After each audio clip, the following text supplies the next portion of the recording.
بسم اللہ الرحمن الرحیم۔ السلام علیکم ورحمۃ اللہ وبرکاتہ۔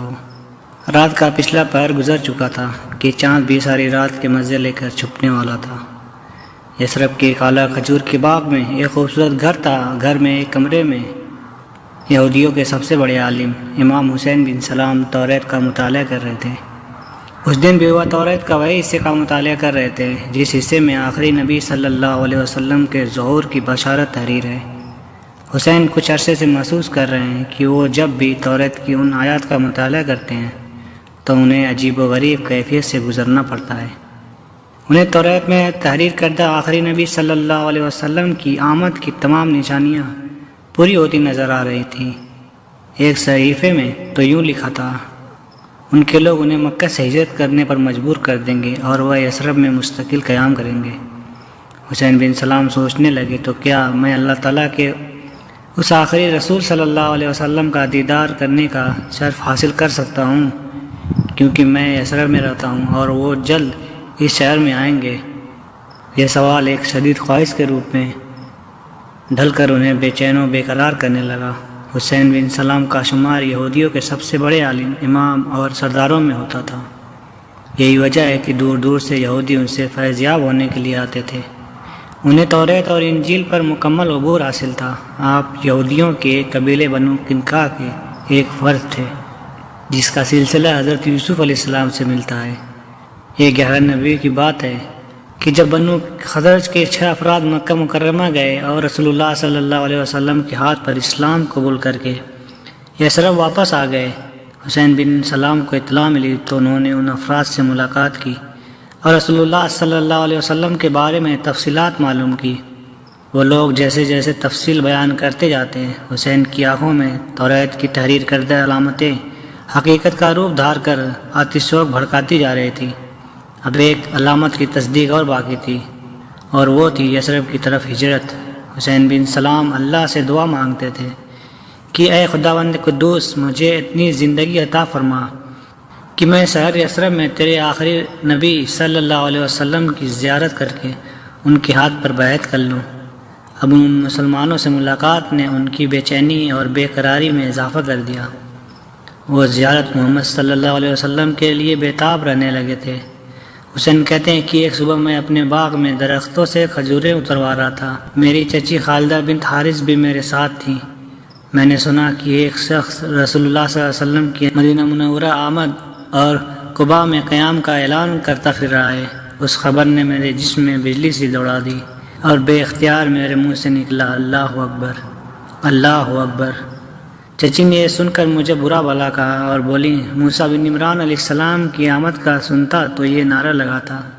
میں نے انہیں سمجھایا، چچی خدا کی قسم، یہ اللہ تعالیٰ کے آخری رسول صلی اللہ علیہ وسلم ہے جو موسیٰ بن عمران کے بھائی ہیں۔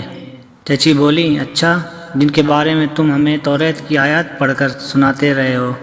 میں نے کہا، ہاں، یہ وہی ہیں۔ حسین کہتے ہیں کہ میں نے بوڑھی چچی کو گھر چھوڑا اور قباء کی جانب چل پڑا۔ جب وہاں پہنچا تو میں نے دیکھا کہ جانثاروں کا مجمع لگا ہوا ہے۔ میں کسی نہ کسی طرح اندر پہنچ گیا۔ میں نے سنا کہ اللہ کے رسول صلی اللہ علیہ وسلم فرما رہے ہیں، لوگوں، سلام کو پھیلاؤ، کھانا کھلاؤ، جب رات میں لوگ خواب ہوں تو عبادت کرو، اللہ تعالیٰ کی جنت میں سلامتی سے داخل ہو جاؤ۔ حسین کہتے ہیں کہ جب میں نے اللہ کے رسول صلی اللہ علیہ وسلم کے چہرہ انور کی جانب دیکھا، ایمان کی روشنی سے منور چہرہ، خوبصورت چمکتی پیشانی، نور الہی سے روشن خوبصورت بڑی آنکھیں کہ جنہیں دیکھ لیں اسے اپنا گرویدہ بنا لے، دندان مبارک جیسے سفید شفاف موتی، شب باریک میں جو ستاروں سے زیادہ چمکتے، میانہ قد، سرخ و سفید رنگت، بات کریں تو لبوں سے پھول بکھر جائے، جہاں موجود ہوں وہ قیام مشک عنبر سے مہک جائے۔ تو میں نے جان لیا یہی اللہ کے آخری اور سچے نبی صلی اللہ علیہ وسلم ہے۔ بخاری شریف میں ہے کہ جب حسین بن سلام خدمت نبی صلی اللہ علیہ وسلم میں حاضر ہوئے تو عرض کیا، یا رسول اللہ صلی اللہ علیہ وسلم، میں 3 باتیں دریافت کرنا چاہتا ہوں۔ نمبر 1، علامات قیامت میں سے پہلی علامت کون سی ہے؟ نمبر 2، اہل جنت کو پہلی چیز کھانے کو کیا ملے گی؟ نمبر 3، کیا وجہ ہے کہ بچہ کبھی تو ماں کی شکل پر ہوتا ہے اور کبھی باپ کی شکل پر؟ سرور دو عالم صلی اللہ علیہ وسلم نے تینوں سوالوں کے جواب اس طرح دیے۔ نمبر 1، قیامت کی پہلی نشانی ایک آگ ہوگی جو لوگوں کو مشرق سے مغرب کی جانب ہکا لے جائے گی۔ نمبر 2، اہل جنت کی پہلی خوراک مچھلی کی کلیجی پر جو ٹکڑا لگا رہتا ہے وہ ہوگی۔ نمبر 3، ماں کا مادہ تولد غالب ہو تو بچہ ماں کی شکل پر، اور اگر باپ کا غالب ہو تو باپ کی شکل پر ہوتا ہے۔ حضرت عبداللہ بن سلام رضی اللہ عنہ فوری طور پر مشرف اسلام ہو گئے۔ حضرت صلی اللہ علیہ وسلم نے ان کا نام عبداللہ رضی اللہ عنہ رکھا۔ حضور صلی اللہ علیہ وسلم فرماتے تھے کہ عبداللہ رضی اللہ عنہ بن سلام اہل جنت میں سے ہیں۔ آپ کی علمی قابلیت کو مد نظر رکھتے ہوئے رسول اللہ صلی اللہ علیہ وسلم نے آپ کو کاتب وحی کی منصب پر فائز کیا۔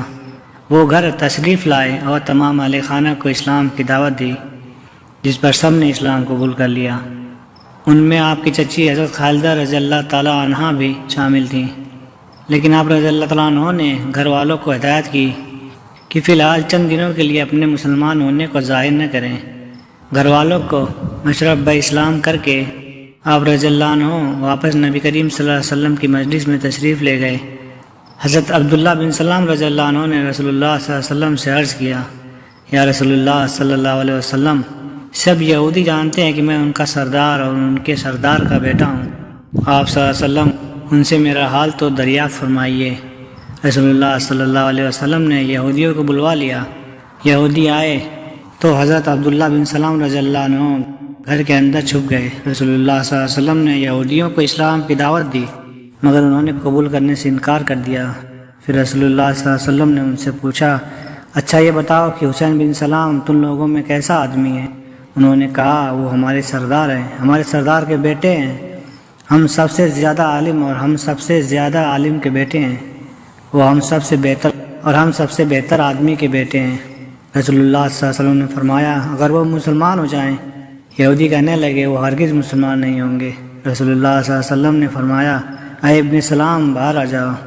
حضرت عبداللہ رضی اللہ تعالیٰ عنہ باہر آئے اور کہا، اے یہودیوں، اللہ سے ڈرو، تم جانتے ہو کہ یہ اللہ کے رسول صلی اللہ علیہ وسلم ہیں اور حق کے ساتھ آئے ہیں۔ یہودیوں نے کہا، تم جھوٹ بولتے ہو، تم سب سے بدتر آدمی کے بیٹے ہو۔